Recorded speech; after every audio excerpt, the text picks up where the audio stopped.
प्यारे दोस्तों, आज की इस वीडियो में मैं आपको बताने वाला हूं कि टार्न लेक क्या होती है या टार्न झील क्या होती है और कैसे बनती है। तो सबसे पहले शुरू करने से पहले मैं आपको बताना चाहूंगा कि टार्न झील ग्लेशिएटेड रीजन या हिमनद प्रदेश में बनने वाली एक झील है। तो अब हिमनद क्या होते हैं पहले आप इसे देख लीजिए। जब कभी भी ऐसे एरिया में जहां तापमान बहुत कम होता है वहां पर बर्फ जम जाती है और जमने के बाद जो बर्फ होती है वो धीरे धीरे नीचे की तरफ स्लाइड होती है। तो उस तरीके से वो जो स्लाइडिंग मूविंग आइस होती है, जो स्लाइड करती हुई नीचे की तरफ आती हुई बर्फ होती है, उसी को ग्लेशियर या हिमनद कहा जाता है। मतलब बर्फ से ढके हुए क्षेत्रों में नीचे की तरफ आती हुई बर्फ की नदियां ही हिमनद हैं। ज्यादातर ऐसा पहाड़ी क्षेत्र में या ध्रुवीय क्षेत्रों में देखा जाता है कि बर्फ जमी हुई होती है जो ऊंचे पहाड़ होते हैं उनके ऊपर, या फिर ग्लेशिएटेड जो रीजन होते हैं अंटार्कटिका वगैरह वहां पर। और जब बर्फ पहाड़ों पर एक बार जम जाती है तो फिर धीरे धीरे बर्फ नीचे की तरफ मूव करती है। अब जब ये मूव करती है तो इस ड्यूरेशन में बहुत सारे लैंडफॉर्म बनाती है, जिनमें से एक लैंडफॉर्म टार्न लेक भी है। तो टार्न लेक कुल मिलाकर के हिमनद के द्वारा निर्मित एक स्थलाकृति है। अब आइए आगे देखते हैं।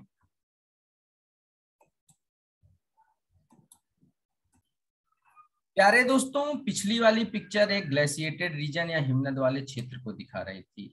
इस पिक्चर में आप देख सकते हैं कि पहाड़ों के ऊपर बर्फ जमने के बाद, बर्फ बनने के बाद फिर धीरे धीरे बर्फ नीचे की तरफ स्लाइड करती है। और जब ये स्लाइड करती है तो आप सिंपल सा सोचिए, एक पॉइंट ऐसा होगा जहां पर ये बर्फ ऊपर की वैलीज से या ऊपर की घाटियों से टूट करके नीचे की घाटी में आएगी। मतलब अगर यहाँ पर बर्फ बन रही है खूब सारी, जहां पर मैं कलम चला रहा हूं, तो यहाँ से स्लाइड होकर के ये नीचे की तरफ आएगी और नीचे की तरफ आ करके फिर ये टूट टूट करके नीचे बहेगी। और ये हो गया आपका हिमनद।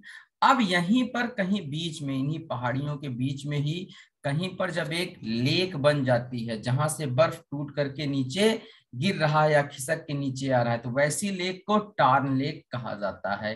तो आप इस चित्र को देख लीजिए, फिर मैं आगे थोड़ा सा रेखा चित्रों के माध्यम से आपको और सिंपल समझाने की कोशिश करूंगा।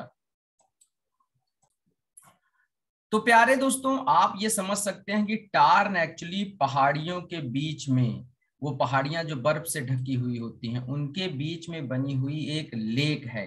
ये ज्यादातर टेम्परेरी टाइप की लेक होती है, जो कि बर्फ जो जमी रहती है पहाड़ियों के चारों तरफ उनके पिघलने से बनती है। ये जो फेस होते हैं माउंटेन्स के, जहां से बर्फ सरक सरक करके नीचे की तरफ आती है, इन फेजेस को सिर्क कहा जाता है। और यही सिर्क जो होता है, ये जो फेजेस होते हैं, यही बर्फ पिघल करके नीचे आती है और नीचे आने के बाद बर्फ क्या करती है, वो लोअर वैलीज की तरफ मूव होती है, निचली घाटियों की तरफ आती है। और यहाँ पर होता क्या है कि टेम्परेरी, मतलब कुछ टाइम पीरियड के लिए जब ये नीचे की तरफ स्लाइड होकर के आती है तो यहाँ की बर्फ मेल्ट होती है और मेल्ट होकर के टार्न लेक बनाती है। जनरली ये साल भर बर्फ से ढके हुए क्षेत्र रहते हैं। अब टेक्निकली ये कैसे होता है ये मैं आपको अगली पिक्चर में समझाता हूं।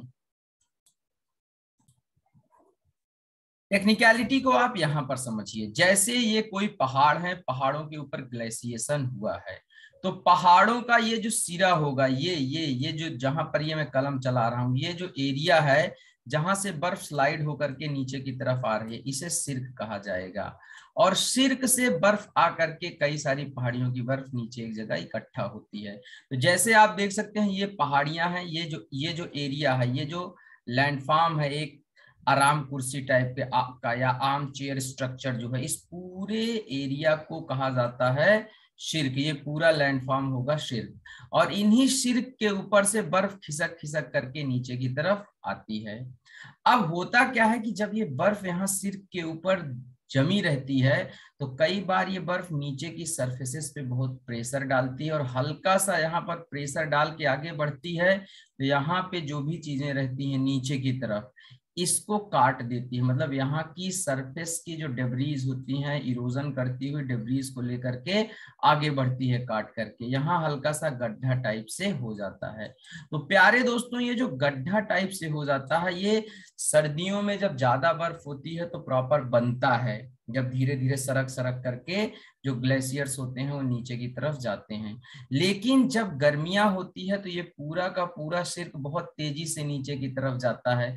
मतलब सिर्क का मतलब सिर्क, इस एरिया सिर्क के ऊपर जो बर्फ है, और जब ये नीचे की तरफ जाता है टेम्परेचर थोड़ा बढ़ता है तो सिर्फ यहाँ पर बर्फ रह जाती है, क्योंकि ये बहुत ही ज्यादा हार्ड होकर के मिट्टी से चिपकी हुई होती है।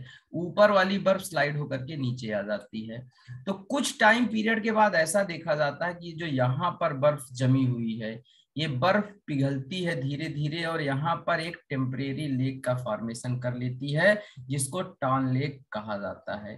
तो जब सिर्क के ऊपर से बर्फ फिसल करके नीचे आकर के पहुंचती है, हिमनद बनते हैं, ग्लेशियर्स बनते हैं, उसके बाद यहाँ से बर्फ के हटने के बाद जब ये जो नीचे प्रेशर से डिप्रेशन बना होता है, वहां पर एक टेम्परेरी लेक फॉर्म हो जाती है, जो बर्फ वहां पर बची हुई है उससे। तो इस तरह की लेक को टॉन लेक कहा जाता है। दोस्तों आप यहाँ पर भी देख सकते हैं, ये एक इमेज है टॉन लेक की। ये सिर्क है, सिर्क नीचे से, ये भी पहाड़ियां ही हैं, इनके नीचे से भी बर्फ जो है वो, मतलब ऊपर से बर्फ नीचे की तरफ जा रही है। और जब यहाँ टेम्परेचर आप देख सकते हैं, थोड़ा धूप खिली हुई, टेम्परेचर बढ़ता है तो ये मेल्ट हो जाती है और यहाँ पर एक टेम्परेरी लेक बनती है जिसे टॉन लेक कहा जाता है।